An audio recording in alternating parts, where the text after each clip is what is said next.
We have only explored 5% of the ocean so far. Even this info alone should be enough to make people scared of getting lost in the ocean. On the other part of the spectrum, there are deserts. You need to be in survival mode there too. Shockingly, more people lose their lives from drowning than dehydration in the desert. But what's worse? Being trapped at sea without food? Or getting lost in a desert? Being lost at sea is tougher for a bunch of reasons. There's no hiding from the sun during the day, freezing temperatures at night, and gusty winds most of the time. You're at the mercy of the sea, and depending on where you are, you might be dealing with massive 40-foot-tall ocean swells. In places like the North Atlantic, staying afloat in the water is a struggle that lasts less than a minute. In wild seas, controlling your ride is a challenge. Capsizing or drifting in a random direction are real risks. The odds of a passing ship spotting and rescuing you are pretty slim unless you're floating in the area where a busy shipping route lies. You might think you can catch some fish, but the ocean might be 3 to 5 miles deep in many places, and marine inhabitants are likely to swim way below the surface. Catching them will require special gear, and even if you manage to catch something, you will still have no equipment to cook it. Surviving over a year adrift at sea might sound wild, but experts say it's doable with a bit of luck.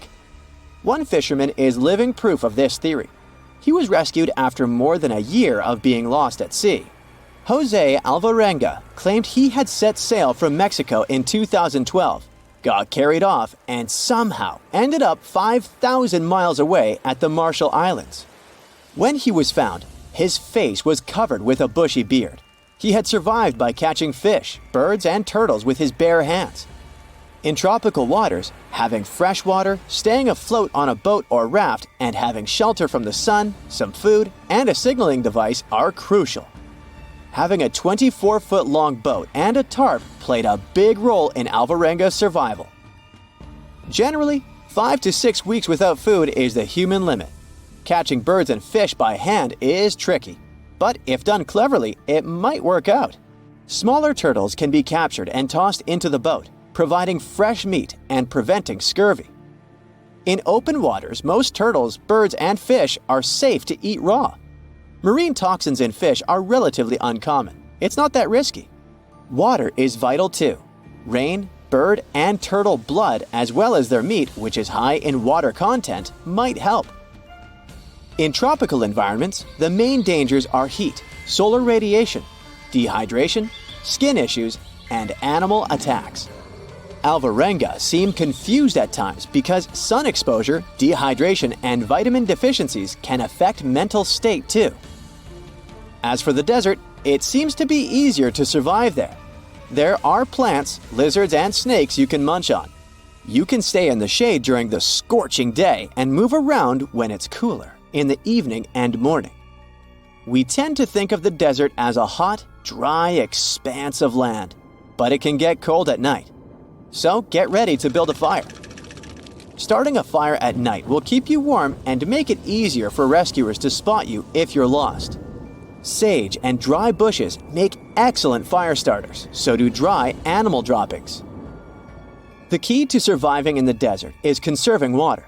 Focus on maintaining a normal body temperature and keeping your skin shaded from the sun. Find shelter in the shade that allows for a nice breeze. Avoid strolling around under the sun. Skip the drink cactus water myth. That might do more harm than good. The liquid inside cacti is toxic. Even if exhaustion tempts you to lie down, steer clear of the ground if you can. It can be 30 degrees hotter than the air temperature. If you have your car with you, take out the seats and put them on the ground in the shade. Try to figure out what can serve as a decent seat. Aim to keep at least 1.5 feet between you and the ground. Shedding clothes might seem like a good idea when the sun is blazing, but it's risky. Exposing your skin to the sun will lead to sunburn and speed up dehydration. Instead, cover up as much of your body as you can and stay away from direct sunlight. One of the major dangers in the desert is flash floods. Ditches, arroyos, and canyons can fill up with water quickly, catching you off guard. Remember, more people have lost their lives from drowning than dehydration in the desert. Stick to high ground and avoid areas that could spell disaster during a heavy downpour. In northern Africa, you can take part in the Marathon des Sables. It's a grueling run that's more than 6 times longer than a regular marathon, and it all happens in the heart of the desert. Mauro, an Italian police officer, decided to join the race in 1994. A sandstorm struck at a certain point along the route, leaving Mauro disoriented. Losing his sense of direction, he ran in the wrong direction. He covered several dozen miles before realizing the gravity of his situation. Eventually, he sought refuge in an abandoned shrine in the middle of nowhere. Survival mode kicked in. He summoned the strength for one last dash through the desert, hoping to find help. After being lost for a whole week, he finally stumbled upon an oasis with a little water puddle. But his throat and mouth were so swollen from dehydration that he couldn't swallow much of the water. He was just lying there next to the puddle, taking tiny sips throughout the day. The next morning, he managed to fill up his water container and kept on walking. Later, he spotted some fresh goat marks, and that got his attention. Along the trail, he found human footprints. It turned out to be a young girl who was taking care of the goats.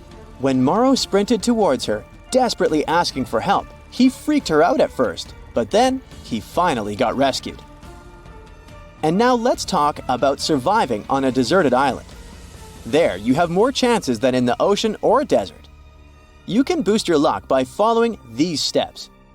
Look for freshwater sources, such as streams, waterfalls, or rain. If the place is dry, create a solar still by digging a hole, placing a container inside, and covering it with plastic. Collect rainwater and boil it before drinking.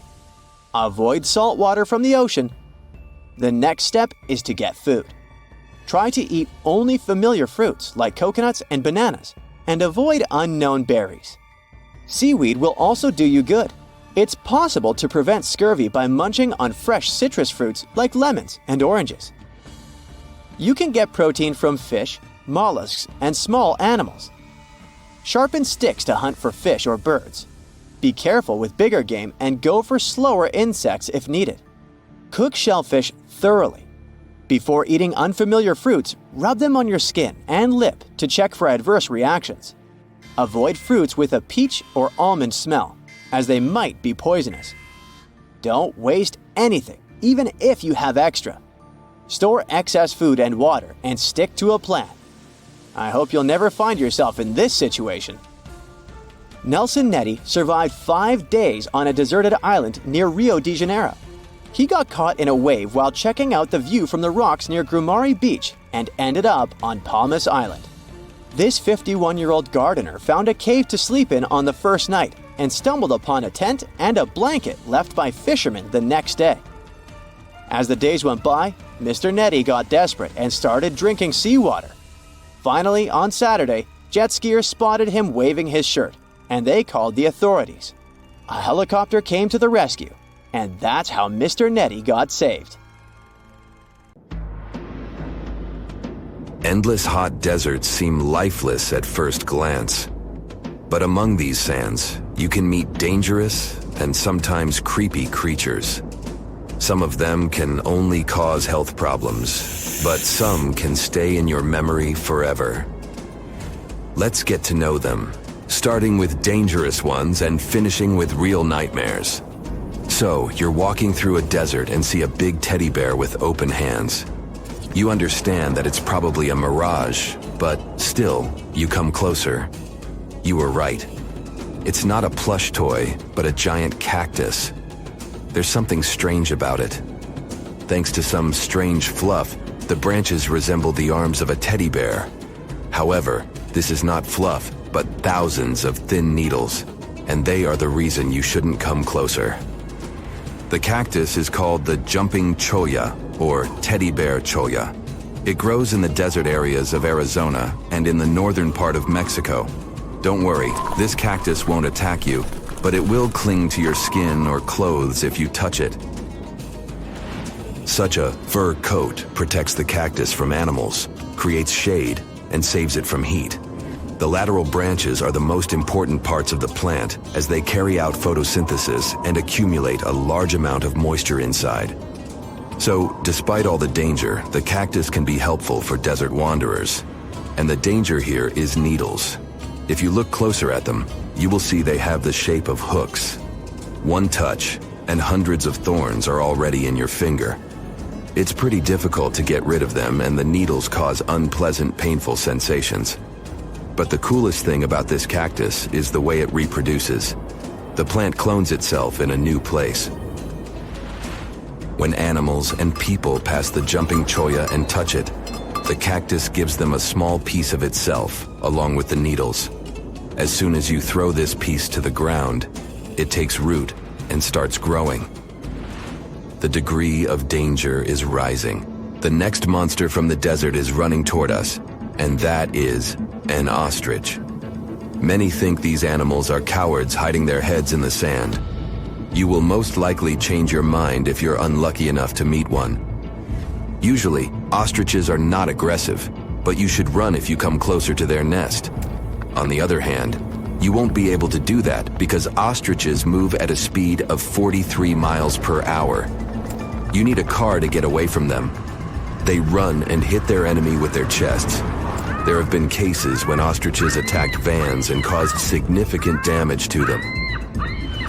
But the main danger these birds present is their powerful legs with sharp claws. They can deliver strong blows with them and even beat a prone opponent. So yes, if you see an ostrich in the distance, go the other way. This small spotted lizard lives underground almost all the time in the arid deserts of the southwestern US and northwestern Mexico. Sometimes it goes outside to find lunch. It only seems cute, but in fact, it's a dangerous Gila monster. Its thick skin protects the reptile from hawks, coyotes, and other predators. But its main protection is its venom. Snakes and spiders inject their toxins using long, needle-like fangs. The Gila monster clamps down and chews the prey to spread the venom.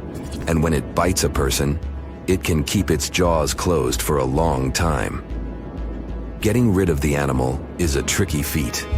People who have experienced the effects of the venom say it feels as if hot magma passes through the veins. Despite this, the lizard turned out to be useful for science. Doctors used its venom to create medicines for diabetes and obesity. The time has come. Now you're about to meet one of the creepiest creatures living in the desert. Be quiet and listen to the silence. Stand still. There's no one around.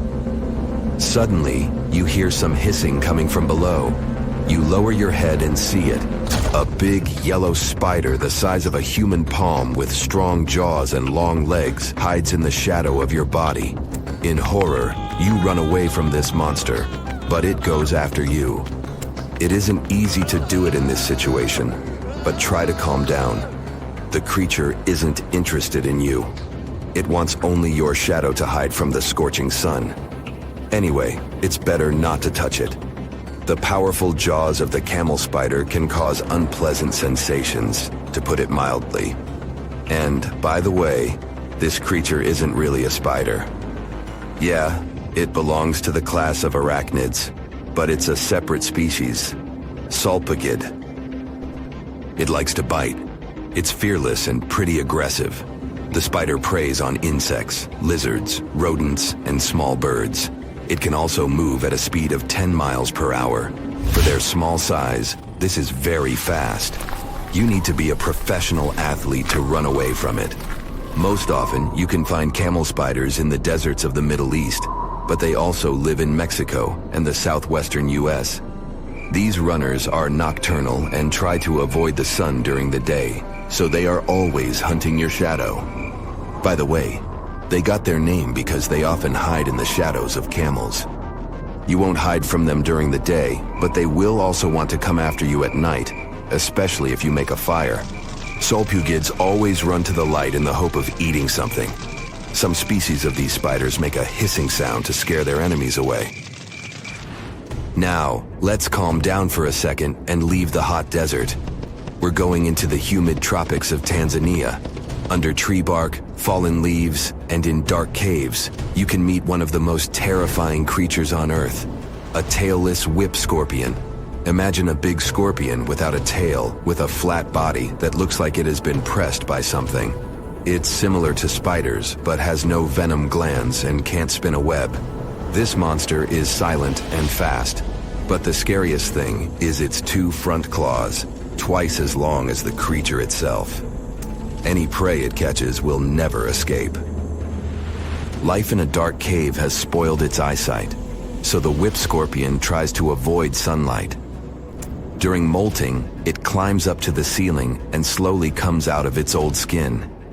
Imagine directing your flashlight there and seeing small cocoons out of which pale spiders with excessively long legs crawl. If you really meet it, be calm and slowly go away as far as possible. Be careful. The flat scorpion can crawl under your clothes in a second and bite you in the stomach. And that's not the worst part. Okay, this is a joke. This pretty guy is one of the shyest and most harmless creatures among spiders and scorpions. It's afraid of you and will never attack. Many consider it beautiful and keep whip scorpions in glass terrariums. If you want such a pet, carefully watch it so that it doesn't run away from its house. If it happens, it will be pretty challenging to catch it again. In a matter of moments, it can get under your bed or go through gaps in the floor. Then it'll go to your neighbor's apartment through a ventilation system and scare people there. Okay, how about one more scorpion? It's not as creepy as the other creatures in this video, but it's the most venomous scorpion in the USA. This is the Arizona bark scorpion. The problem is that you can see it in the desert, in your home, or in the yard. These dangerous venomous beasts crawl into rooms and often sting people. One time is enough to cause pain, similar to a bee sting, but someone with an allergy may experience paralysis, breathing problems, and other health issues. Phew! This summer has been turning up the heat like never before. We feel like roasted marshmallows on a sizzling grill. Yes, the world is getting hotter, but some regions have always fought with high temperatures. It turns out people had some inventions to keep themselves cool in ancient times too. Some of them are still functioning, even 3,000 years later. Let's take a look at how people saved themselves from heat throughout history. So, put an ice cube into your cold drink and get ready to hear how people survived the heat. Speaking of ice cubes, do you know that the Persians made an ice storage system? In the deserts of ancient Persia, people had an out-of-the-box idea about how to prevent their food from turning into a melted mess. These ingenious Persians stumbled upon a physics trick that allowed them to create ice in the middle of the desert. They called these cool structures yakhchals, which basically means ice pits. These ice pits were not your ordinary coolers. They were like secret underground fridges. They looked like dome-shaped mud brick structures on the outside, but inside, it was a whole different world. These ice pits had an evaporation cooler system that worked like magic. At night, when the desert cooled down, Persians made use of the radiative cooling effect. They set up cleverly designed trenches to hold thin layers of water. The water froze, defying the desert heat. Then there were underground square storage areas. The Persians collected the melting ice water from these cool trenches, and during the night, they froze it again, making the most of the desert's natural chill. To add to the cooling effect, they built a wall to shade the storage areas from the hot midday sun. And that's not all. They had this fantastic wind-catching contraption called a badger that caught the breeze and directed it right into the ice pits. Fresh air plus ice. Cool breeze. A winning combo. They even had intricate water channels called qanats to bring water to the ice pits and homes all the way from the nearby mountains. As time passed, these yakhchals faded into history and modern technology took over. But hey, there's good news too. Some awesome folks in Iran are restoring these ancient coolers. So, if you ever find yourself in the desert, Don't forget to pay a visit to these marvelous places and witness the genius of the ancient Persians firsthand. Now, I want to focus more on the wind catchers because they don't just help make ice cubes. They actually function as a cooling system as well. Back in the day, those clever architectural wonders were all the rage in places like Persia, modern-day Iran, Egypt, and the Middle East.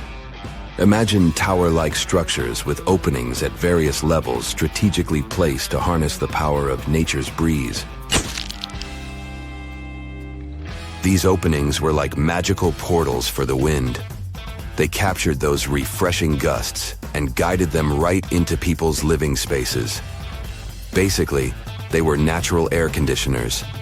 The breeze would gracefully flow downward, cooling the ground as it danced through the building.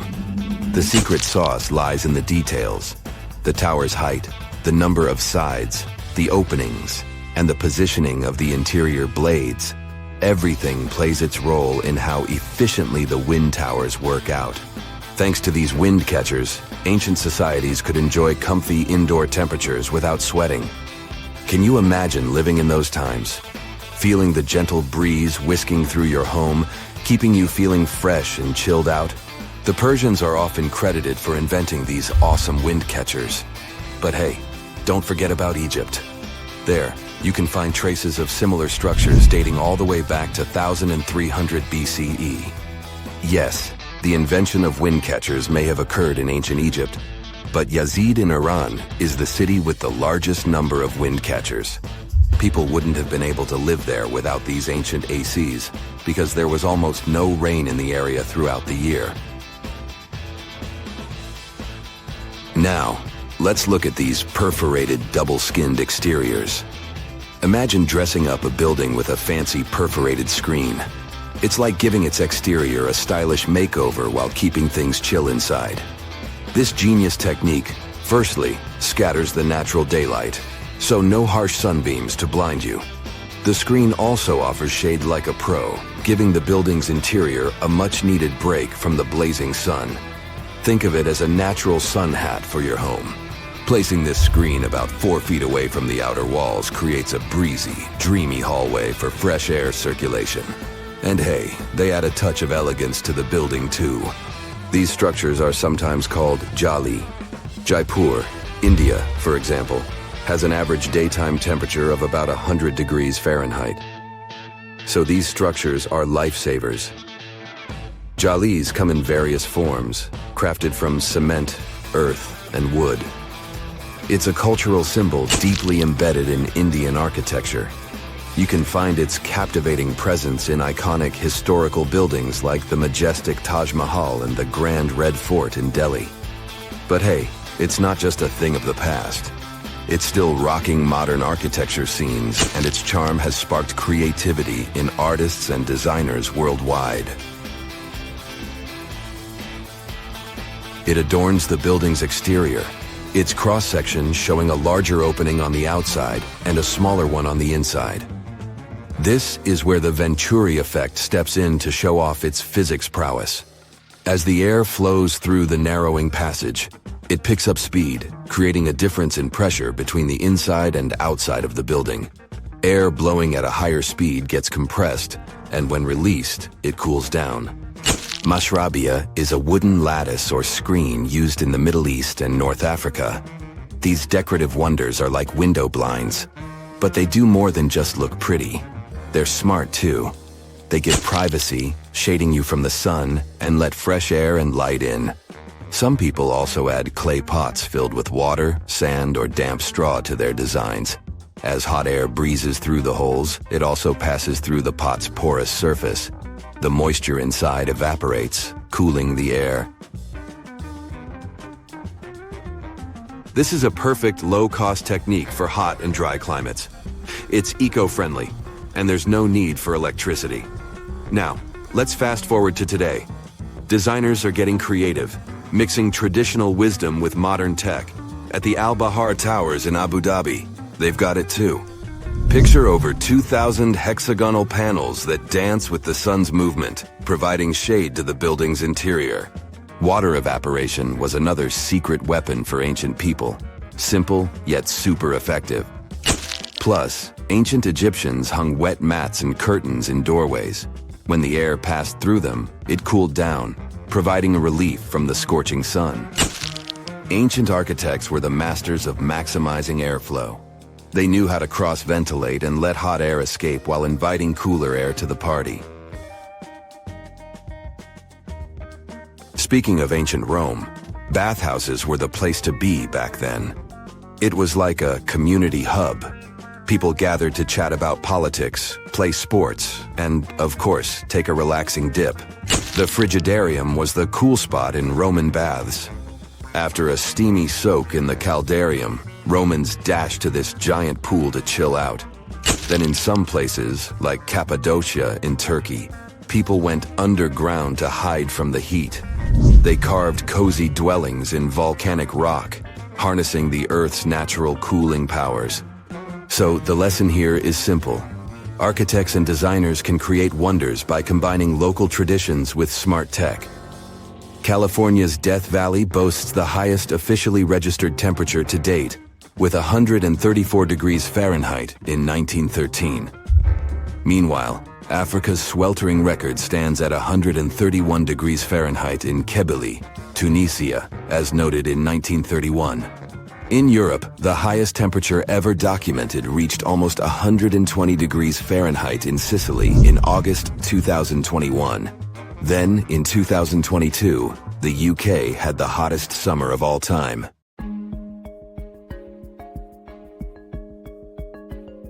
Welcome to Starbuck Island in the middle of the Pacific near French Polynesia.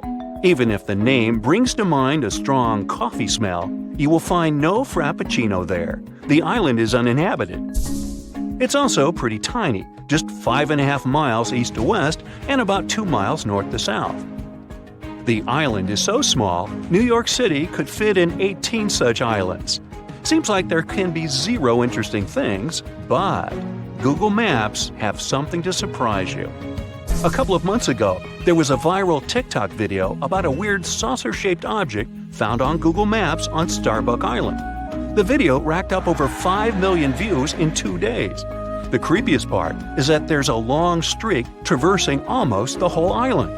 It looks as if someone had to brake with all their might, but failed, and it resulted in a crash of that saucer-looking vehicle. Could that be another possible proof that we aren't alone in the universe, and someone tried to visit us and couldn't drive very well? All these speculations are blood-chilling, and the users believe no one knew the true story behind those traces and the saucer. Little did they know that back in 2009, a group of explorers visited the deserted island. They made a couple of videos that were uploaded to the net. Thing is, the island didn't used to be that deserted. In the 19th century, Starbuck Island was used for guano mining. A tiny clarification here. Guano is bird and bat droppings. Yeah, droppings mining doesn't sound quite convincing, but guano is rich in phosphates, and phosphates have a lot of uses and can be used as fertilizers. So, since there were some people on that island, they had to construct a sort of temporary settlement, which they did. Now, back to Google Maps. Do you see that angle? Right. The satellite picture can be compared to the pictures and videos made in 2009 by the explorers. Another point proving that this weird object has a terrestrial origin is that there are some trees on the island, which is bizarre. These trees aren't native to coral limestone terrain, and they were definitely planted by people. Mystery solved. The saucer-shaped object is not an extraterrestrial vehicle, but what remains from a settlement. And the traces stretched out across the island? Who knows? But it's definitely nothing out of this world. Another TikTok user claimed they saw zombies on Google Maps. Let's see if this one is true. First off, the video scared over 1 million people who watched it. This TikTok starts with a view from afar, and as the user zooms in, we understand we're in Finland. Then we see an inscription. Alright, I surrender. Finnish viewers, help me out here. The next thing we see is a low-quality Google Street View image, and that shot sends shivers down my spine. It looks like a mass gathering of people, but they don't look quite alive. The image looks foggy and bewildering. Are these real zombies? Sure thing they're not. First off, let's deal with the inscription. It translates to English as "a quiet people spatial artwork by this person." So, he is a Finnish dancer and choreographer and intended the silent people artwork to be part of his performance. But now it's an independent art piece. Fun fact, the silent people figures get changed twice a year, in the fall and at the beginning of the summer. They get all the clothes from donations. Bang! Another myth debunked. Bright side 2, TikTok myths 0. Right, now take a look at that pic. Anything weird you've noticed? Right, it's a 3-legged girl.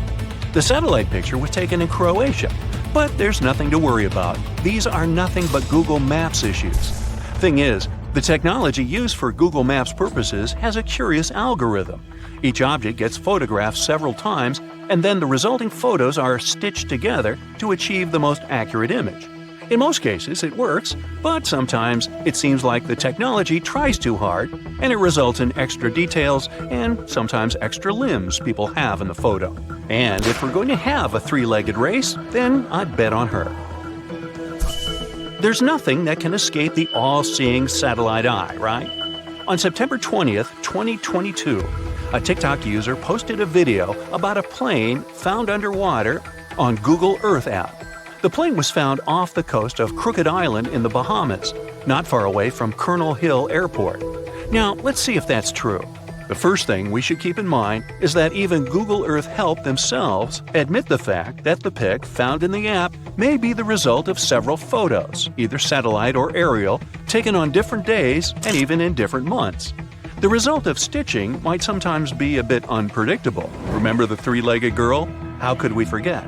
So, as you may have already guessed, this photo is nothing but stitching. The area with that plane was photographed multiple times in 2004 and 2005, then it was photographed 8 times in 2015 and a couple of times later. The most probable reason for this photo being on Google Earth is that these are the 2015 shots combined together. They say the reticulated python is the largest snake in the world and can reach a whopping 20 feet in length. There's a record of one such python found in 1912 that reached 32 feet in length. However, users found an even more staggering snake on Google Earth. On March 24, 2022, another mind-blowing video was posted on TikTok. The video got over 200,000 likes. Imagine the views! This time, the user claimed that a mega-skeleton of the extinct Titanoboa was found on Google Maps somewhere in France. It was hard to judge from the image, but the skeleton was estimated to be about 100 feet long and could have certainly been the longest snake that ever existed, if the snakes had had such a skeleton in reality. So it's the number one reason why this one is not a snake. You see, snakes have somewhat thinner ribs, and the skeleton in the picture looks way more massive. Another curious thing about this skeleton is that it turned out to be made of steel. See what I'm driving at? It's not a real skeleton, but a stunning 425-foot-long art installation. It's called this French name, which means ocean snake in French. The installation was created by a Chinese artist, Huang Yongping, and it's free to visit. The cool thing about this installation is that it only appears with tides, so it looks like a real archaeological excavation. Well, the artist made a monkey out of millions of users. If you ever travel to France, you can go check this extraordinary piece of art. It's located in this place, not far away from that place. Sometimes, Google Maps shows something that never existed. Meet Sandy Island. For a long time, it was believed to be located near New Caledonia in the eastern Coral Sea. It all started when Captain James Cook included it in the charts back in 1774. He never visited it, but it was later included in several more charts as a precaution against reefs. At the time, it was standard practice. Plus, the area was, and is still, swarming with pumice sea wrasse. These are the masses left after an underwater volcanic eruption, so such a precaution was a necessity. This way, the island stayed in the charts until 1974. A flying recognition campaign claimed there was a lack of appearance of that island, and Sandy Island was deleted from the charts. Google Maps appeared back in 2005, and the island, surprisingly, was there, even though it had been previously undiscovered. It got removed from Google Maps only in November of 2012. Now, there is nothing but black pixels, but there used to be a darkened sea area. Today, some specialists believe the whole situation with the island was just a copyright trap, which was a popular practice among cartographers back in the day. Those traps help cartographers protect their intellectual property. So, have you ever seen anything weird on Google Maps? Ah, the desert welcomes you with challenging conditions of abandoned environments and extreme temperatures. Hey, some of us would prefer dessert, chocolate over sand and rocks. Oh well. Just like cactuses and camels, buildings have had to adapt to these conditions. Here are some examples of astonishing structures in deserts. These structures are called earthships. They're located in a New Mexico desert town. A large community of like-minded people lives in them. What's even more interesting is that the location of these buildings is registered as dumpsters. Maybe it's because all these structures are made out of old tires, bottles, and cans. Earthships operate using green building principles. About 40% of a typical earthship is built with natural or recycled materials. Imagine the walls made up of hundreds of used tires packed with dirt. Then there are layers of floor-to-ceiling passive solar windows. They gather the sunlight during winter and reflect it in the summer to keep the structures at a reasonable room temperature. You can see plants in corridors and glass bottles or aluminum cans stuffed inside walls. Certainly a distinct house in many ways. Mike Reynolds is an architect who noticed the alarming waste and consumption levels in the 1970s. He designed a fully sustainable home out of cans back then. Almost 40 years later, he becomes the one who brings together all the other earthshippers. Reynolds drove a Mercedes, but it ran off of the vegetable oil he picked up at fast food restaurants in town. A standard 2-bedroom, 2-bathroom earthship costs about $250,000 in this town. Yet there are earthships like Dobson House that can cost as much as $1.5 million.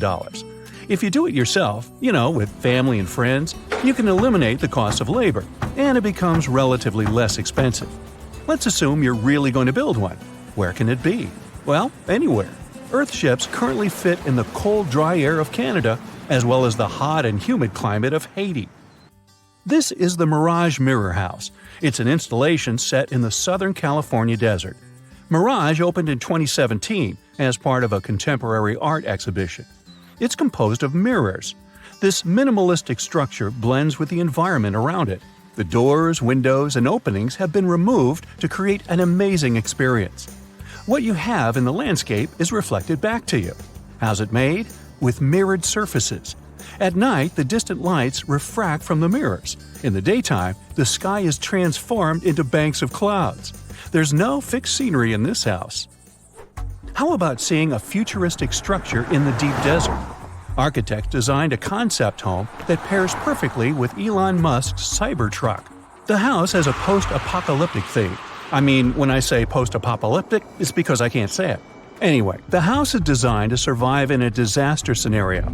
The Cyber House has steel gates, the windows are armored, and the exterior walls are made out of super strong material. Modern house is controlled by an autonomous geothermal heat pump. To put it in less sci-fi terms, you can keep the internal temperature steady.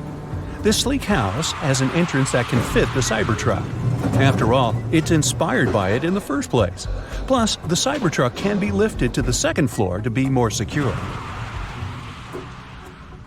This is King Abdullah Petroleum Studies and Research Center in Saudi Arabia. Basically, it's a laboratory in a desert. It was designed to demand minimum energy.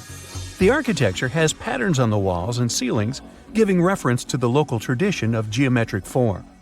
The next stop is Swartberg House in South Africa. This one is located near the Swartberg Mountains, but don't get too excited. It's on the edge of the Great Karoo Desert. It's a 4-bedroom apartment. It has a special temperature regulating system. The system works like a shield from the heat in the summer and as a sun trap in the winter. You're looking at the Grand Mosque of Djenné in Mali.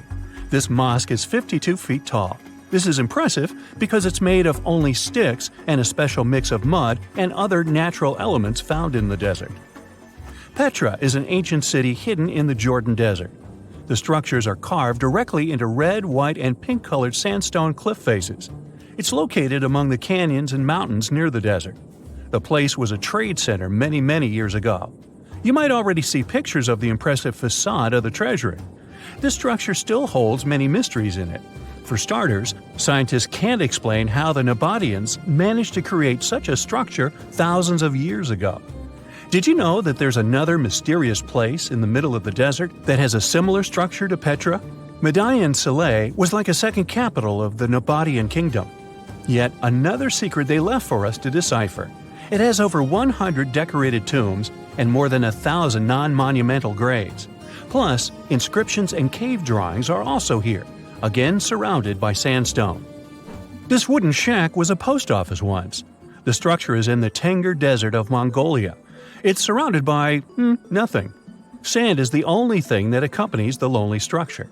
The building is only 23 square inches. As you can guess, it didn't get too many visitors. It was abandoned for over 35 years. Its fate changed one day when a woman discovered the building. Mrs. Zhang and her friend came up with an idea. They were going to reach businesses and people who wanted to send letters and postcards from the world's loneliest post office without actually visiting the place. It worked. The post office rarely gets visitors in place, but it's busy online. Over 20,000 letters and postcards were sent from the Desert Post Office in December 2021 alone. The place is about 6 miles off the nearest road. A post truck picks the letters up and hits the road for delivery. Eventually, they are shipped all over the world. A second destination in Saudi Arabia is King Abdulaziz Center for World Culture. The building has an interesting design. It took nearly a decade to build this complex structure. It's a 321-foot-tall tower which stands out with its look.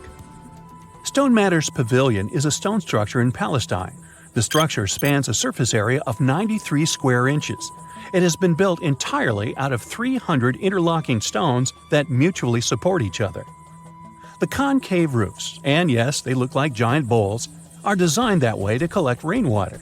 The structure is in Iran.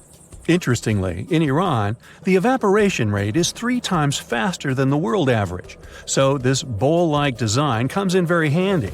It captures the water in a way that the water can form a single mass as a whole before it evaporates. The outer shell of the roof system collects rainwater, but it also works as an additional shading. It makes air move freely, designed like a cooling mechanism for both roofs. Eco Lodge in Egypt is the next stop. The project is built in a place that overlooks the desert and is constructed using locally available materials like sun-fired bricks and palm wood. The building is an example of traditional architecture. There's a water basin that lets in the air to keep the interior cool. A worthy mention is the CID Interpretation Center in Chile. Chile's Atacama Desert is among the top tourist destinations in the country. To help the tourists, architects designed a visitor center as part of the infrastructure for the wind farm. Here, the cold winter months don't freeze people because the large windows make the most of solar heating. What's even more interesting is that the building is designed to go completely dark at night. Imagine you somehow bumped into the building by accident. Black Desert House is a building respecting the stars. At night, this house goes completely dark. It dissolves into the night, so the stars can appear more prominent. Now, any mysterious desert buildings you know that aren't on this list? Let us know in the comments.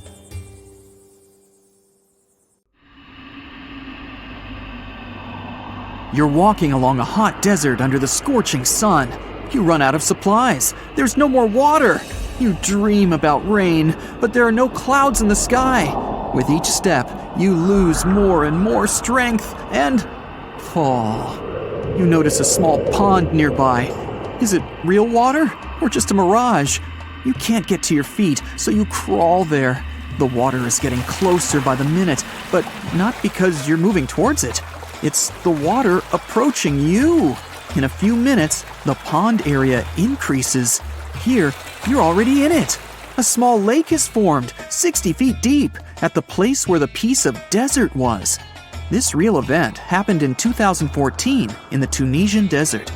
No one knows exactly on what day the lake appeared, since this part of the south of Tunisia is sparsely populated.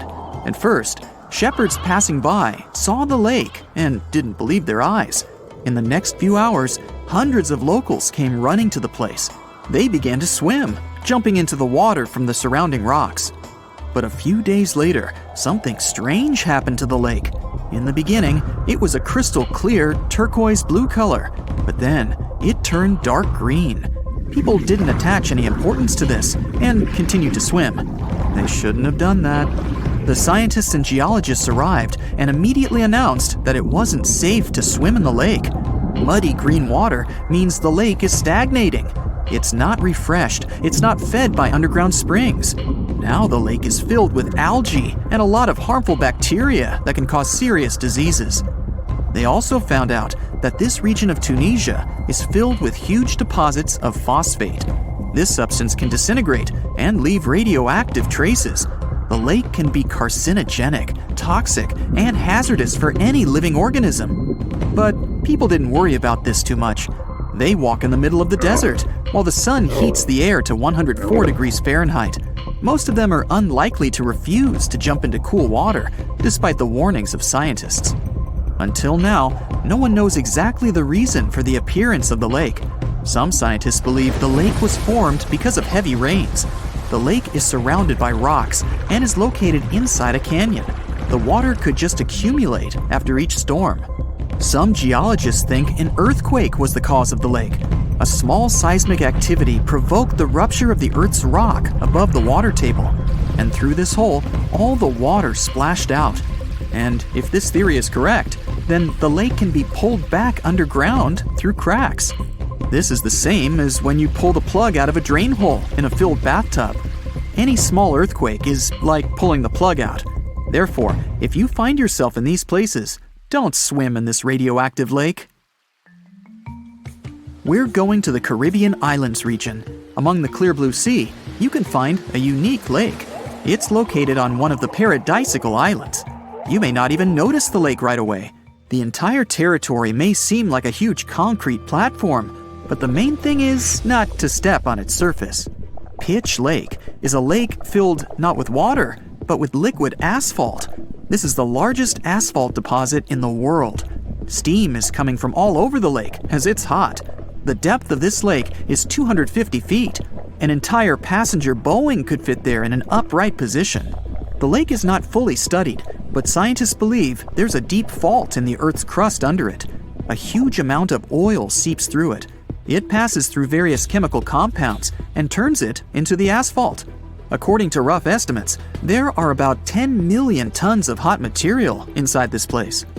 Theoretically, no life can exist in such conditions, but scientists have discovered a colony of microbes. Somehow, these creatures have learned to survive here.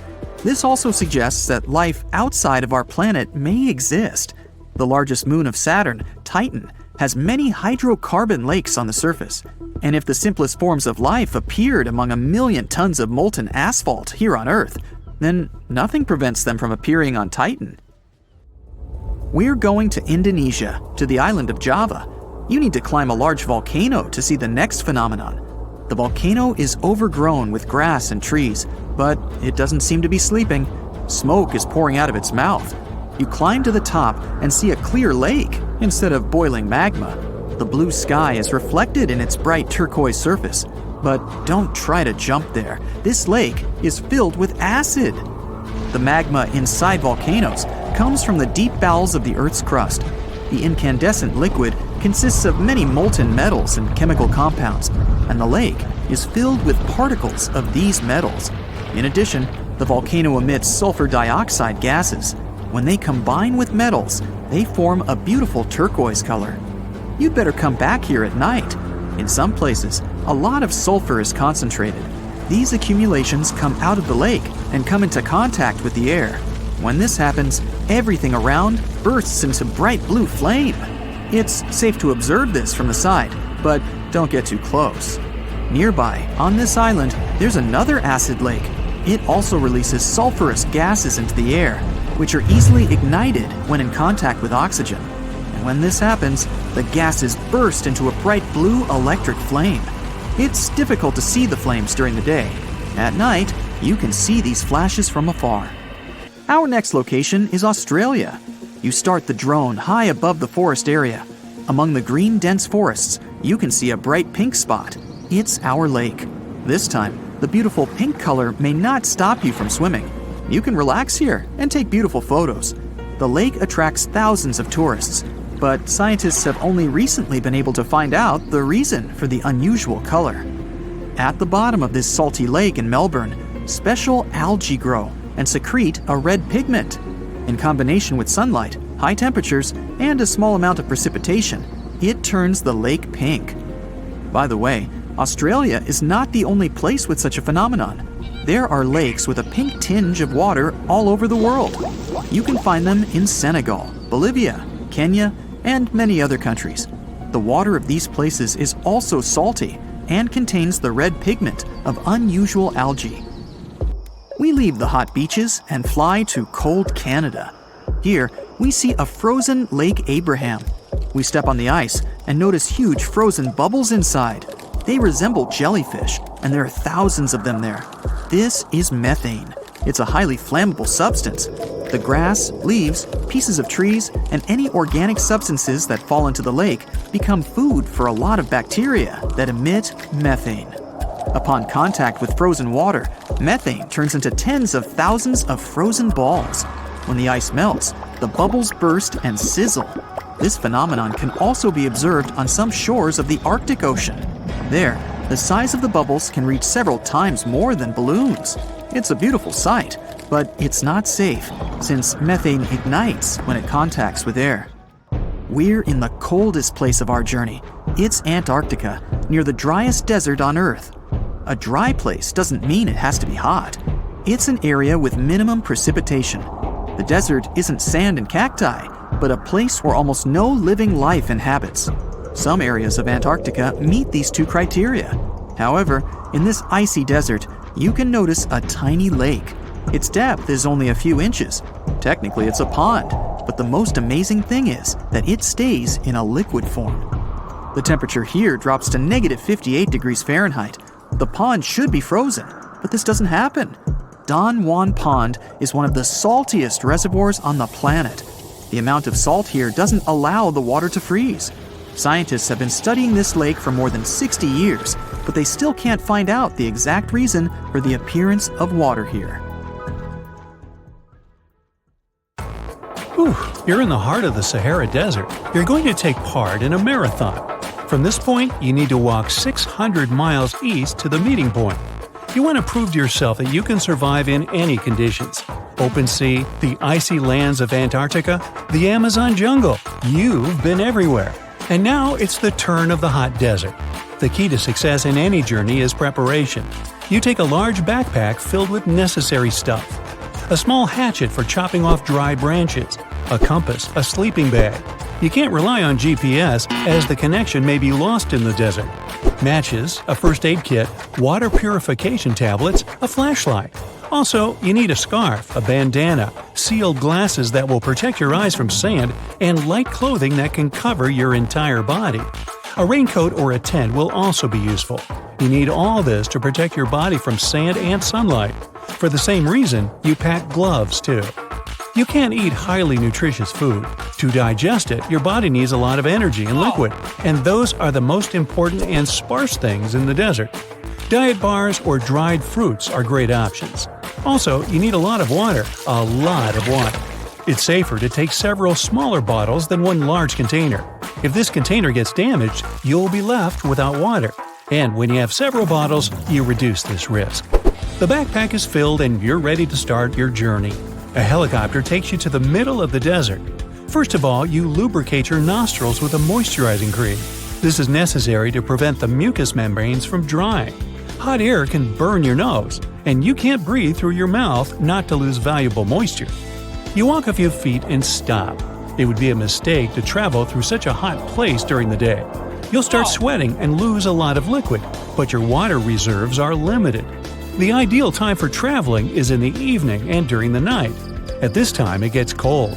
You'll need to move more to keep warm. So you find an old fallen tree and tie an awning to it. You've created a shadow, which means your sleeping spot is ready. It's important to move as little as possible to save your energy. You open the map and pull out your compass. Then you check the route, look around, and study the desert landscape so you can navigate it more easily. You want to drink some water, but you stop yourself. It's better not to drink for 24 hours to make your body go into survival mode. You close your eyes and fall asleep. Sand is blowing in your face. You get up and see a sandstorm approaching you. The tree near which you've been sleeping seems too fragile. It won't withstand the storm. You urgently need some shelter. You put on your glasses, tie the scarf around your head, and moisten it to make breathing easier. If you didn't have a scarf, you'd need to cover your face with your hands. All parts of your body must be protected with clothing. Tiny grains of sand collide with your skin at great speed. Despite the protection, you feel some of them on your face. There is no shelter where you can hide nearby. It could be a large stone, a tree, but nothing. Now you need to find a hill. During the storm, the grains not only fly but also bounce off the ground and one another. When you're on a hill, most sand grains fall down its slopes, and you remain more or less unscathed. You need to get to high ground as soon as possible, since it's hard to move in such conditions. You're losing too much energy. You even have to walk backward with your back turned to the wind to protect your face. The storm is getting stronger, but fortunately, you're already rising. You find yourself on a small sandy hill. You wrap your tent around your body and wait. Tired, you fall asleep again. A couple of hours pass. You open your eyes and hear silence. The storm is over. You remove the tent, shake off the sand, and inspect the territory. The evening is getting closer. The sun is no longer warm. You take out the compass with a map to check the route.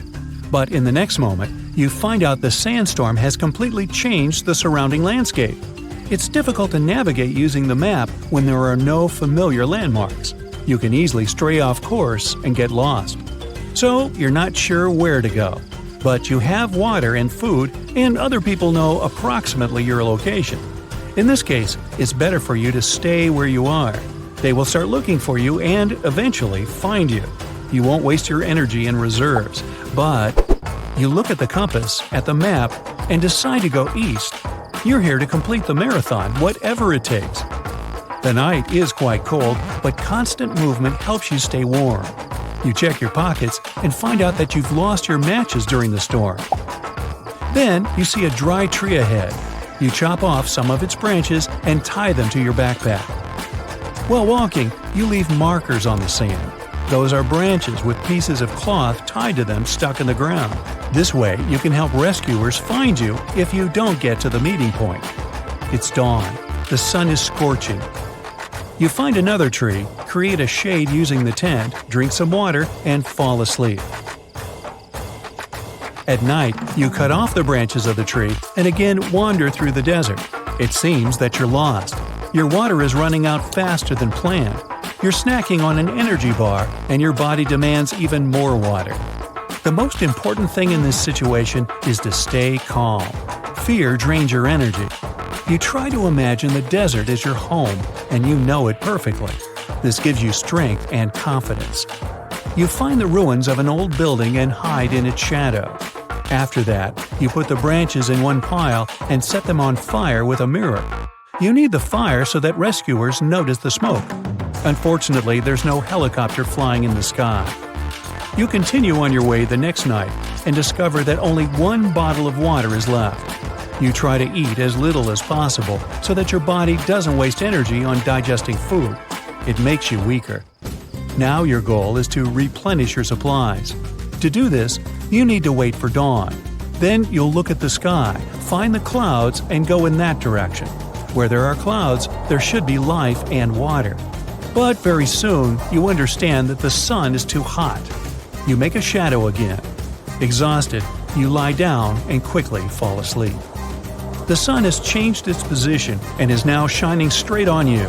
Its heat wakes you up. You don't have any water left. You get up and look for some rocks or vegetation. You can get some liquid from grass, plants, or bushes. After rains, moisture remains under stones for a long time. Pick them up and check, but carefully. Scorpions, snakes, and spiders can hide there. Also, you need to look at the sand to find some animal or insect traces. Animals always go toward water sources, and you need to follow them. But be very attentive. Those can be traces of cheetahs or African wild dogs. You're too weak to defend yourself against them.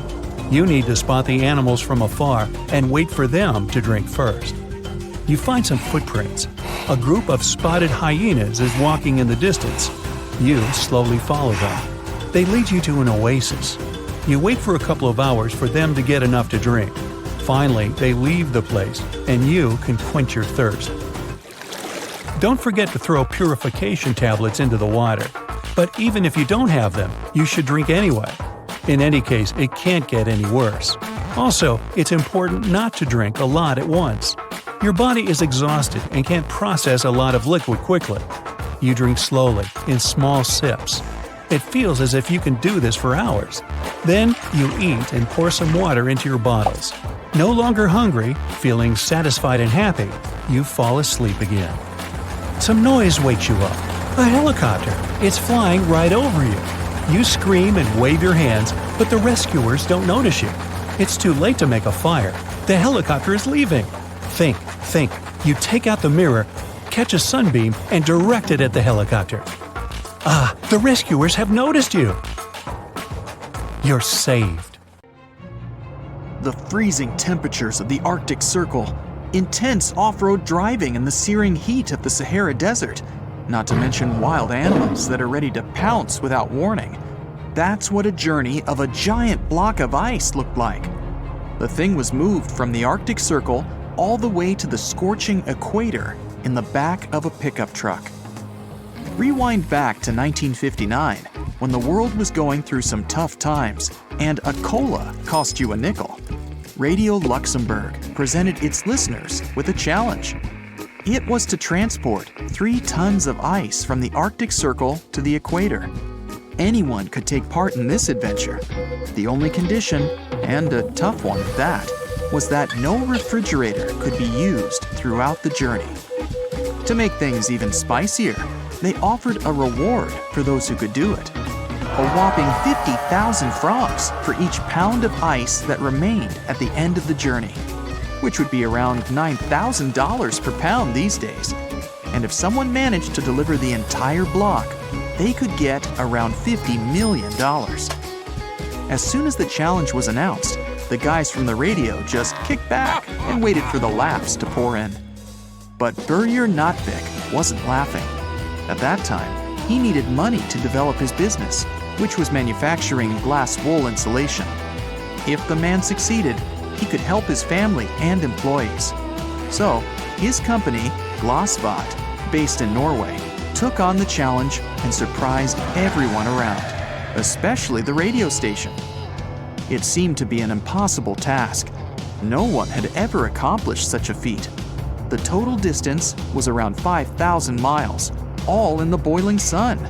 It would probably melt the entire ice block even before it reached the shores of Europe. But Börje was a smart man and had a brilliant plan up his sleeve. The radio company figured out what the man was going to do. They realized how much they would lose if he were to succeed. The result? They canceled the entire money reward. When Börje heard of the news, he was at a loss. He'd already gone to the Arctic Circle and prepared to excavate some ice. Luckily, before he knew it, the situation gathered so much media attention that sponsors from 8 different countries lined up to support Notvik's journey. Famous petrol company Shell provided his expedition with fuel, and transport manufacturer Scania gave them a pickup truck. Börje Notvik and his team started to cut through ice. Of course, they couldn't get a single piece that would weigh 3 tons. That's why they chopped up several 450-pound blocks of ice, and then they transported all those pieces by helicopter to the town center. Then, they melted them together to create a giant chunk of ice.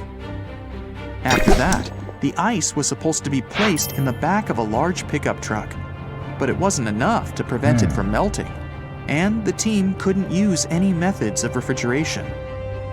Börje decided to put the ice in a specially constructed iron container, insulated with glass wool and wood. It would keep the ice more or less intact without breaking the rules of the challenge. It was a very clever way of insulating. Glass wool is made of melted glass fibers. The air gets trapped between the thin glass strands and can't flow out. This way, there are no dramatic temperature changes.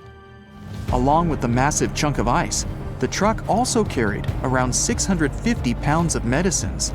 They had to be delivered to a hospital that was on the way of the expedition. On February 22, 1959, the epic journey across the continents began. It started in Norway. Then the team traveled through Copenhagen, Hamburg, Brussels, Paris, and Marseille.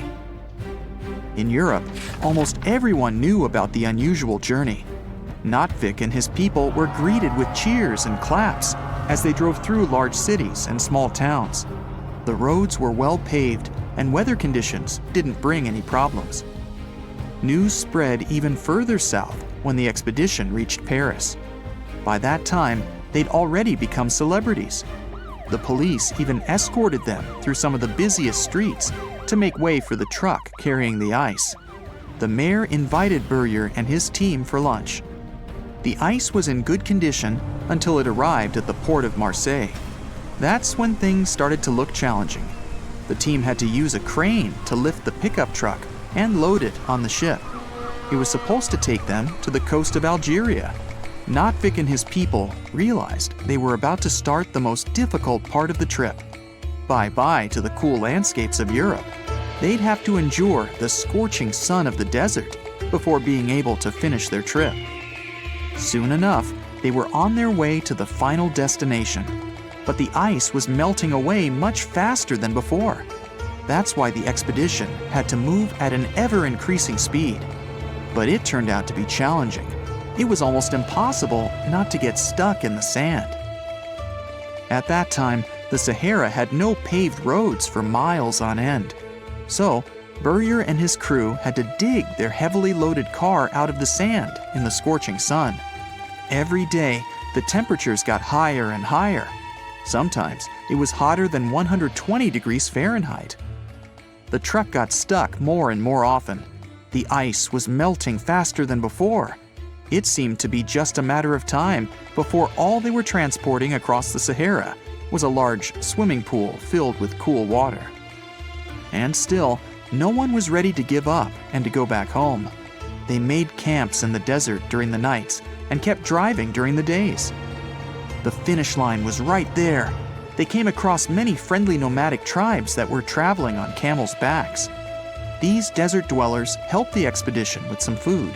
In return, the crew offered them the most unique water the locals would ever have: melted ice from the Arctic. Nomads know how to survive the extreme temperatures of the Sahara Desert. They're accustomed to such an unusual lifestyle. But they would have tough times without camels. Often called the ships of the desert, these unique animals store fat in their humps. When camels can't find any food or water in the desert, they turn this fat into energy. Anyway, after many days under the burning sun, Notvik and his people finally left the desert and entered the jungle of Gabon. Soon, they reached Libreville, their final destination. Many locals gathered around to witness history in the making, and one of the most bizarre road trips ever. The ice was still in one piece. Berger and his crew were in one piece, and it only took them 27 days to get from Norway to Libreville. Not bad. But the main question was how much ice had melted away. They weighed it and did all the necessary calculations, and then their jaws dropped. At the beginning of their journey, the weight of the ice block was 6,700 pounds, but now the ice measured to be 6,000 pounds, which meant that only around 700 pounds of ice had melted away, even after it had traveled halfway across the world through different countries and different climates. The whole world was shocked to find out about the outcome of the expedition. Apparently, if you transported a giant block of ice from the Arctic Circle to the equator, you'd only lose 11% of that ice along the way. Notvik gave most of the ice to the locals. These people had never seen or touched frozen water before. The rest of the ice was flown back home to Norway. It was then used for the drinks at numerous press conferences. The return journey was much easier. The members of the expedition simply flew back by plane. Charles de Gaulle, the president of France at that time, offered to personally greet them in Paris if they drove back by truck.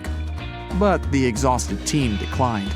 Nothing would make them drive through the desert again. The journey was a success, even though there was no reward money for the challenge. The expedition reached its goal, and Burrier attracted worldwide attention to his company and its products. So the Sahara Desert is so big that it covers 8% of the world's territory. It's bigger than the USA or China. Surprisingly, the Sahara is not the largest desert in the world. It is the third largest, behind Antarctica and the Arctic. But it is definitely the hottest one. Temperatures there reach 136 degrees Fahrenheit. This place has some of the most incredible sand dunes you've ever seen, towering up to 1,476 feet. But here's the kicker. There's a real risk that these dunes might continue to spread until they cover the entire world. Surprisingly, the influence of the Sahara Desert extends far beyond its borders. Its dust, carried by powerful winds, makes its way to the UK and across the European continent, particularly in winter. This dust, settling on the ground where it rains, is a familiar sight to those in the UK, often leaving a red residue on cars. This connection between the Sahara, England, and Europe serves as a stark reminder of the global reach of environmental phenomena. You might think this is not a big deal, but it could turn Europe into a desert, leaving its soil infertile and Europeans with no food. Soil is a fundamental aspect of human existence, just as crucial as clean water and air. Without it, we're left with nothing but a bleak and barren landscape. The Sahara Desert has already made its jump across the Mediterranean Sea, which is concerning and could change the landscape forever. 1/5 of Spain has already turned into a desert. The next victim is Italy, which also faces the problem of desertification. In fact, almost all European countries have the same issue. According to an expert, the land that has not changed for nearly 2,000 years will become mostly rock, and people living on this land will be gone. 60% of the soil in Moldova is gone, and the problem has expanded beyond the Black Sea. It has reached China and Mongolia, thousands of miles away from the Sahara Desert. All of this causes losses of $4 billion a year. The threat is so significant that even the UN has gathered the necessary resources to solve the problem as soon as possible.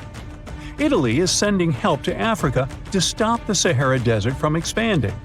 If this process does not stop in the next 10 years, millions will be forced to leave their homes.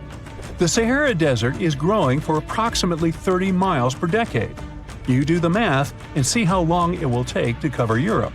Since 1920, the Sahara has expanded by around 10%.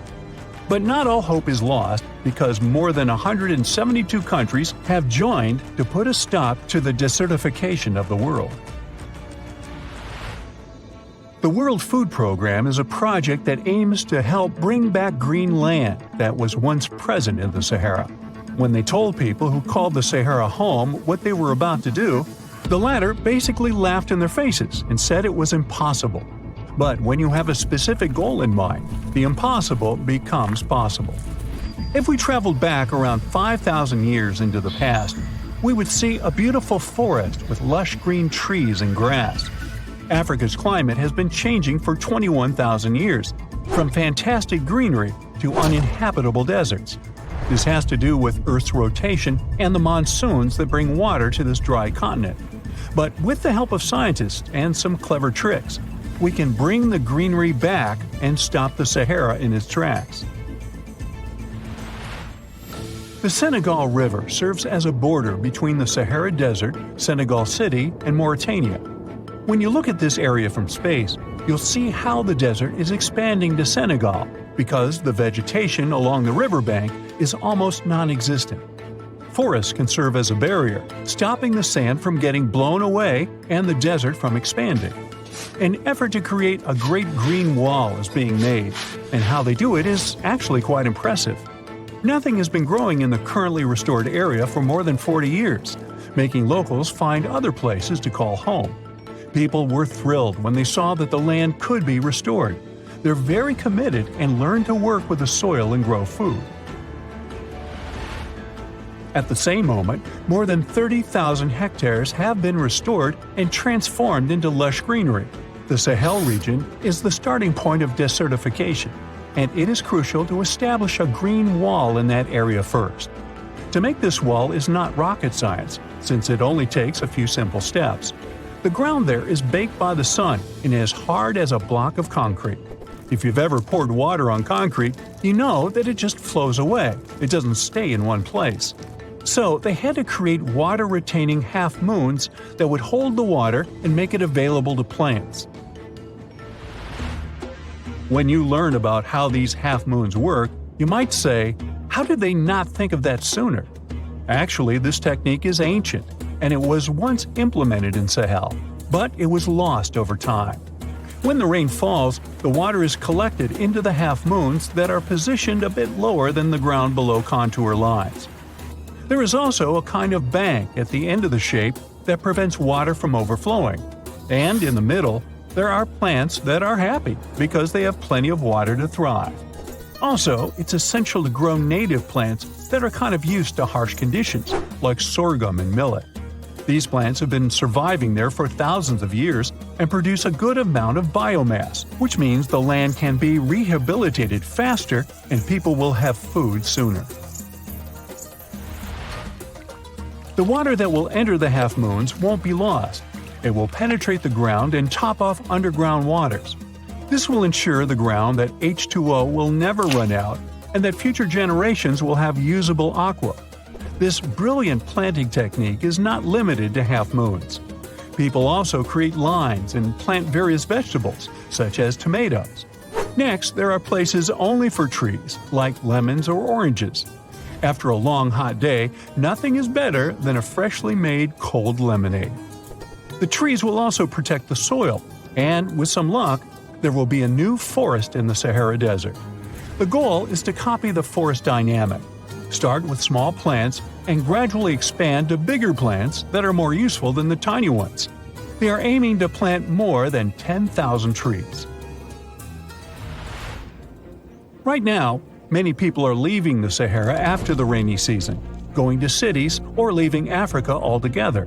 At this time of year, villages are like ghost towns. Only animals can be found there. Most people are gone. I mean, who would blame them? Nobody wants to live in the sand where nothing grows.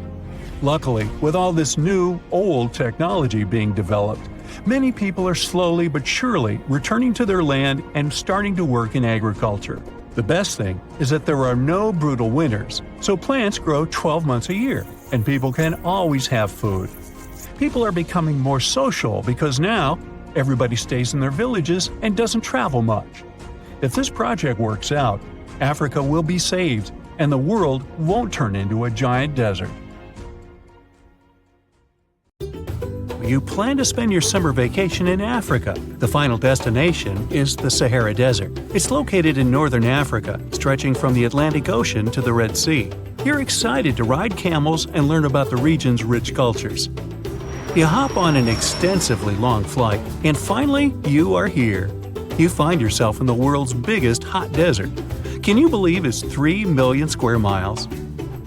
You're ready for your first adventure after drinking liters of ice-cold water. The guide gives you a choice. You can spend 2 weeks visiting a collection of oases, or you can help them solve an ongoing local mystery. Deep into the desert, near this Algerian town, lies a mystery begging to be solved. A collection of huge, spotted circles in the sand.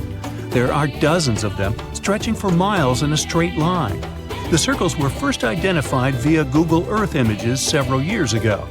People have debated them for years, but no one seems to know the answer.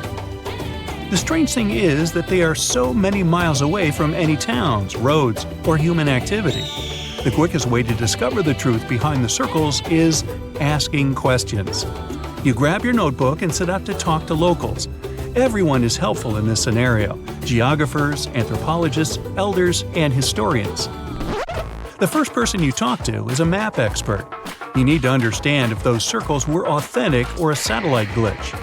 You end up interviewing the people who take Google Earth satellite pictures. The circles are really there. They appear in multiple pictures from many years. Then, let's understand why they are there in the first place. After 2 days of interviews, you have your first lead. The circles could be the result of oil activity. Experts explained why this would make sense. Algeria is a rich area for natural resources, so this would be a sensible guess. Usually, to find out if there is anything worth extracting, companies would undertake seismic surveys. Seismic surveys are a way of analyzing the Earth's surface by sending shock waves into the ground. Depending on how these waves bounce back, you'll know what is located there. A special vehicle could have marked the soil that way. So, did we unravel the mystery? Not quite so. As you know, the Sahara Desert is one of the driest areas on the planet. The average high temperatures in summer are over 104 degrees Fahrenheit. To survive there, people need to find ways of accessing water. So, these circles could be a kind of ruin or leftovers from ancient water wells. Again, I'd say this is a sensible guess. Ready for some fact-checking? Some anthropologists agree that these circles could be ancient fogueras. Foguera is the name of a 2,500-year-old style of irrigation system, usually found in northern Africa. It is also known as a qanat in other places in northern Africa. Locals would dig a deep well at an elevated point, deep enough to tap into underground water. They would then dig parallel shafts at regular distances. Then, they would dig an underground channel that connected the city to the well. Solely with the help of gravity, water would run from the well to the city. This traditional technology provided water for crops, livestock, and humans. Now, let's say these wells made human-made oases possible. Even the closest municipality name was an indication that this could be true. The name Fogueret Essaouira is actually named after Fogueras, these ancient wells. Now, this lead was proving to be very accurate. You decide to travel over there to see for yourself. You take a local bus, sit back, and enjoy the ride. The landscape in northern Algeria is filled with ancient-looking towns. You even see ruins of wells along the way, on the outskirts of smaller cities. Opening Google satellite images, you can see the qanat's markings on the ground, a series of holes running down several miles. But as soon as you arrive, you find out you were wrong. Dale Lightfoot, one of the world's leading experts on qanats, said that the circles were definitely not qanats. Even the satellite images confirm this difference. Uh-oh, we were so close. Apparently, qanats or fogueras would not run down a straight line. They wouldn't be shaped like circles. Another clue that this wasn't the case was that there were no towns at the end. The circles were really far away from any human activity, and qanats were explicitly built to provide water for human settlements. Well, it sure was a good try. You almost gave up on this mystery when you decided to take one more field trip. It was days of preparation, pick up cars, food, equipment, all so that the mystery of the Sahara circles could be unraveled. On the first day, you drove over 99 miles into the desert. You were always curious to see what this part of the world looked like. Over there, you see nothing but mustard yellow dunes. The night sky is pretty decent though. You can see the entire Milky Way with your own eyes. You set up camp and sleep under a canopy of stars. The next day, tension grows. There's no cell reception. Oh dear. But thankfully, you added the coordinates of the circles to your Google map. And surprise, the offline mode works out there. You follow the coordinates, but it leads you astray. You start to get nervous, thinking this was all in vain. But you and the team get into the car and drive a few more miles past the coordinates on your phone. After a very bumpy ride, you can't believe your eyes. There it is, an enormous crater dug on the sand, surrounded by 12 smaller holes. From up high, it looks like a clock, without the pointers, of course. On the ground, they're very faint. So faint, you almost missed them. Searching the area, you notice all the holes had something similar, metal wires, thin wires that you can pull from the ground. They're buried deep, so you start digging. An object starts to reveal itself. Uh-oh, it looks like old dynamite. This certainly surprises you. Better stop digging to avoid any accidents. At the end of the survey, you feel satisfied, but still curious. What could all this dynamite mean? and who put it there. What comes next is the turning point of your adventure. Walking back to the car, you see something shining on the ground. You approach the item with curiosity. It's round and rusty and looks like a sardine can. What's that doing here? Could this give you more clues about the circle's mystery? Just in case, you pick it up and put it in the car. Back in the city, the puzzle pieces start to reveal the story behind the Sahara circles. You bring photos and the sardine can and show them to local experts. They analyze your material and give you an intriguing verdict. As it turns out, guess number 1 was the closest one to the truth. So, what happened to the first guess? Why do we need to keep digging deeper? Well, because it was only half right. The Sahara circles are not a historical footprint of seismic surveying. Back when the circles were made, this technology didn't even exist. But they sure are related to oil exploration. The dynamite-filled holes were an old method for oil searching. The circles are the leftovers of surveyors looking for resources underground. And the sardine cans? Well, they were left by the workers who held explosion works. You gotta eat, right? According to the model of the can, this happened more or less around the 1950s and 1960s. So these circles aren't even that ancient. More like modern ones, if you ask me. Well. Hope you are glad you tagged along and helped unravel this mystery. See you in the next mystery-solving adventure. You find yourself in Africa, land of unique wildlife, home to a great variety of cultures and languages, and, first and foremost, host to the world's largest hot desert, the Sahara. It's daytime, and you are thirsty for some water and shade. You've been walking for days, trying to find one of those precious-looking oases. You feel you're near, but the horizon just keeps stretching and stretching. Your mind is tired, and your body is feeling all the heat. It's like you've eaten a full plate of hot pepper and then some more, judging by how much you're sweating. And when I say hot, think 100 degrees Fahrenheit hot, on average. No wonder this is happening. After all, you find yourself in the world's biggest hot desert. Now I say hot desert since the biggest deserted landscapes are actually the cold ones, located in Antarctica and the Arctic. Icy Antarctica's frozen desert is more or less the size of 1 million LAXs. Yep, the Los Angeles International Airport. The Arctic Desert is just a bit smaller than that. Now, in case you don't know, the Sahara Desert is located in northern Africa, stretching from the Atlantic Ocean all the way over to the Red Sea. It occupies an area large enough to place approximately 100,000 Disney World theme parks side by side. According to scientists, its boundaries are expanding. Deserts usually form in the subtropics because of what's called Hadley circulation. The air rises at the equator and descends into the subtropics.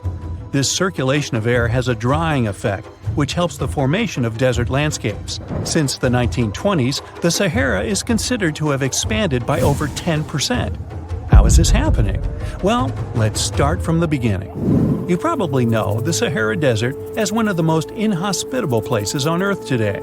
Just FYI, for a place to be considered a desert, it has to receive less than 4 inches of rain per year. Due to the very small precipitation index, deserts are usually dry and arid places. There is little humidity in the air, and daytime temperatures can go as high as 130 degrees Fahrenheit. Usually, there isn't that much animal and plant life because of the lack of water. But in the Sahara's case, it wasn't always like that. It may be difficult to imagine northern Africa without the tons of sand it has today. But about 20,000 years ago, the Sahara was actually one big oasis. Recent discoveries show clear evidence of what the scientists now call the Green Sahara. In the mid-1800s, a German explorer crossing the Sahara encountered some paintings and engravings that nomad artists had left behind. What he saw in those paintings looked nothing like his actual surroundings. Instead of an arid landscape with only camels and desert vegetation, the rock paintings depicted jungle animals like giraffes and hippos. There were even images of livestock and grazing animals such as cattle and sheep, something that seems impossible for modern-day Sahara. Artists usually draw what they see around them, so this finding really intrigued the German explorer. The drawings were so detailed that the artists must have had close contact with those animals. You can find this rock art spread out in the northern part of the African continent, from Western Sahara to Saudi Arabia. Geologists soon took a keen interest in this and found the first clues to what this could mean. They have been able to confirm that, in fact, northern Africa was once much wetter. They found evidence from nearby deep-sea sediment off the coast of Mauritania. Sampled cores of underwater sand and mud, known as Saharan dust flux, show geologists that, indeed, a green Sahara was possible. The more dust is blowing off of the desert and into the bottom of the ocean, the drier the climate in the region. The sediment cores show that there was much less dust, only half as much, coming off northern Africa during the humid period. This period has to do with Earth's natural cycles. Normally, the Earth rotates at a tilt of 23.5 degrees, but this angle is not consistent and changes over time. Earth's tilt is responsible for the amount of sunlight each hemisphere receives. It affects several ecosystem functions on the planet. During the time of the Green Sahara, the Earth received between 4 and 8% more sunlight than it does today. So when the Earth tilted about 20,000 years ago, the northern hemisphere received more direct sunlight, which affected humidity levels in the region. As the northern hemisphere got warmer, this affected monsoon activity, more specifically the West African monsoon. Monsoons are wind systems that affect a region's rainfall index and humidity levels. As a part of the globe gets warmer, it allows for more air to rise. It combines with the wind to draw moisture up into the atmosphere. Little by little, northern Africa also became wetter. The increased moisture made the Sahara so wet that there were actual bodies of water in the region. As vegetation grew, the plants held onto moisture better than bare sand could. There is evidence of natural basins throughout the Sahara and lakes so big they would fit all of the U.S.'s Great Lakes inside of them. Archaeologists uncovered evidence of vibrant societies in what are now arid areas. It looks like ancient cultures were able to take full advantage of the African humid period. According to researchers, the human population peaked across the Sahara about 9,000 years ago. There are traces of fireplaces, hunting tools, fishhooks, and even mounds of fish bones. Records show that there have been over 230 green periods over the span of 8 million years. Solar radiation is always changing due to natural orbital cycles. That's why Earth will most certainly see another green Sahara moment. It might be thousands of years from now, but it will happen. The same way the Sahara turns green, it turns yellow again. Let's put it like that. All it takes is a significant axial tilt and a few years of readjusting. However, another phenomenon is calling the attention of scientists now. Recent studies by the National Science Foundation from the University of Maryland show the Sahara has expanded 10% over the past 90 years. This phenomenon is called desertification, which literally means fertile land turning into desert land. The Sahara Desert is now advancing into the semi-arid region of Sahel. In 1950, this region was home to 31 million people. Today, its population is over 100 million people. This rapid population growth has largely contributed to the Sahara's expansion. Farmers that were once nomads began settling down. Land usage grew more intense, aiding in weakening the soil. The demand for food has caused an overcropping of the land, so even more of it is turning into the desert now. The study also shows that natural climate cycles can affect rainfall in the Sahara and the Sahel. Scientists affirm that all deserts fluctuate, not only the Sahara. A desert's boundary may expand in the dry winter and contract during the wetter summer. South of the Sahara lies the Chad Basin. It is a natural body of water that now serves as an indicator of the Sahara's expansion. The Chad Basin is located in the region where the Sahara is advancing southward. An atmospheric and ocean expert from the University of Maryland explains that rainfall has reduced greatly in the entire region. Due to reduced rainfalls, there is less water across the entire basin, and even Chad Lake is drying out. Just like the Sahara, the Atacama Desert in Chile, deemed the world's driest, is also expanding. It is located north of the city of Santiago, and its southern border is expanding toward the Chilean capital. Because the climate is getting drier and drier here, the city of Santiago risks turning into an arid or semi-arid region itself. The once fertile valleys of local rivers that lived on agriculture and livestock for many generations are losing their revenues as Chilean land is turning into a desert. Since 2010, Santiago has received only a third of its annual rainfall. Outside of the city, farmers are digging holes in search of blue gold, or simply put, water. The situation here is very similar to that of Sahel. So tell me this, were you as surprised as I was to find out what has been happening in the Sahara region? Feel free to share in the comments below. Under the burning sun, among the sand dunes, somewhere in the Sahara Desert, you're walking in search of an ancient treasure. Finally, you find a strange rock in the sand. It's big, looks like a large piece of black coal or rock, but something shiny on its surface makes the rock unusual. This unique find is the oldest thing that has ever been discovered on our planet. This rock was born long before Earth appeared in outer space. The unusual meteorite was found in 2020 in a remote area of the Sahara Desert. Scientists have analyzed the isotopes of magnesium and aluminum on the stone's surface and found that its age is about 4.5 billion years.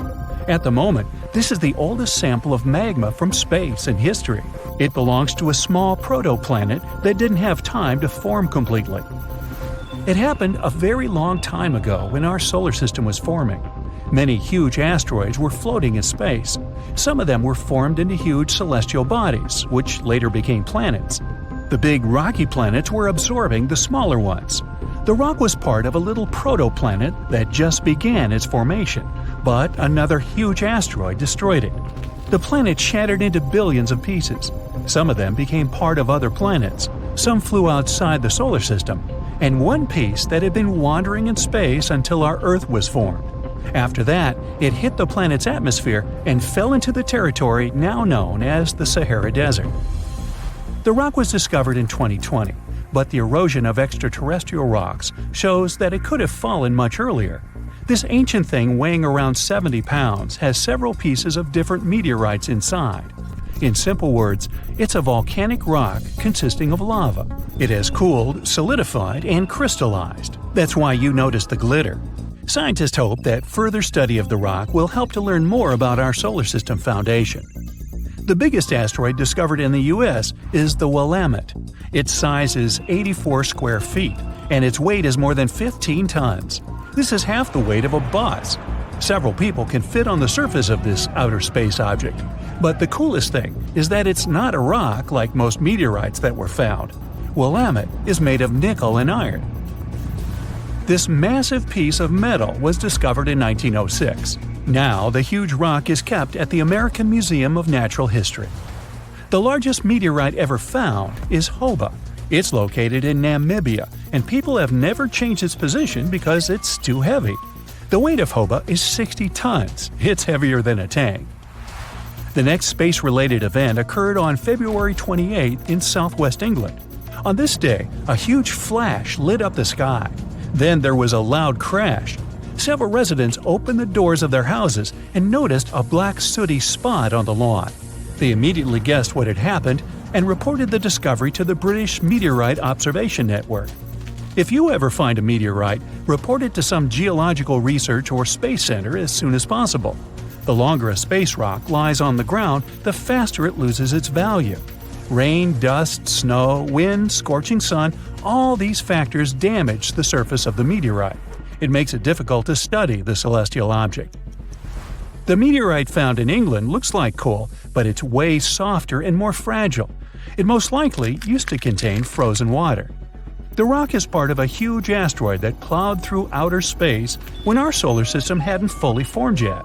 They found a unique combination of minerals inside the rock. It can help scientists learn more about the origins of the solar system and life on Earth. Now we're heading to Germany, to the small town of Nördlingen. A huge ancient meteorite's hidden here. It's very difficult to notice it unless you know the secret of this town. You're walking along the cozy little streets and looking at the buildings with beautiful architecture. You spend the whole day there and don't find anything that reminds you of a meteorite. To solve the mystery, you need to get out of town. So you climb a high hill and see that the city is located inside a pit.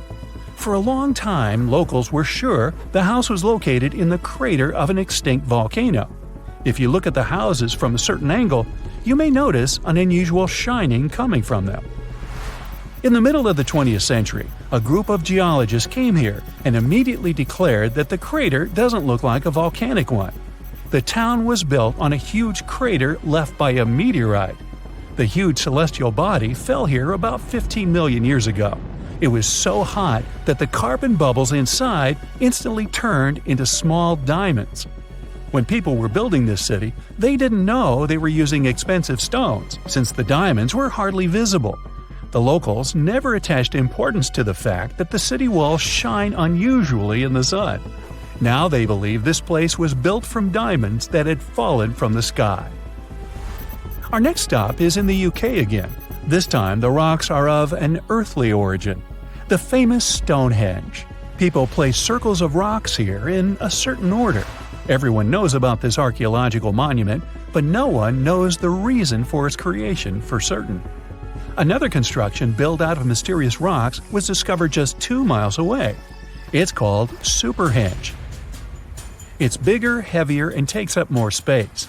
Each plate here is 15 feet, which is about the height of 2 floors. Once, the stone stood vertically and formed a huge semicircle. But someone pushed the stones over about 4,500 years ago. It was a college prank. No, not really. That's why they couldn't be detected for a long time. Scientists still can't solve the mystery of Superhenge, but they believe the standing vertical stones were part of some huge monument. Some other amazing rocks are located in the south of Costa Rica. There are big ones, the size of a human, and there are smaller ones, the size of bowling balls. And they all have a perfectly round shape. These giant rocky spheres were created by people. It must have taken years of polishing using stone tools to get the perfect round shape. These balls are incredibly heavy, but can easily roll like a basketball. All the rocks are of a different age. Some of them were created about 2,500 years ago. Most of them are made of molten volcanic magma. Until now, scientists don't know for what purpose these stones were used. They were found in different parts of Costa Rica, near big cities. It's possible that ancient civilizations installed them specifically to show the greatness of local kings. Also, many experts believe the rocks were used as a tool for studying astronomy. The people who knew their purpose of the rocks had disappeared, and the history of the stones was lost along with them. Let's finish our journey with the coolest archaeological find. You're walking through the desert of Peru and climbing a low hill. You look down and notice the surface of the hill is covered with strange lines. You walk far away and see a huge cat on the hill. Such a drawing is called a geoglyph. Its length is around 120 feet, which is about half the size of a Boeing commercial jet. Archaeologists discovered the giant cat in 2020 and found out that it had been created somewhere between 200 and 100 BCE. This huge drawing is part of a mysterious group of different pictures. In addition to the cat, there are other animals, plants, and fantastic figures. All of them were found in the desert of Peru. The kitten was found by chance. Archaeologists didn't see it at first because natural erosion on the hillside had almost erased the silhouette.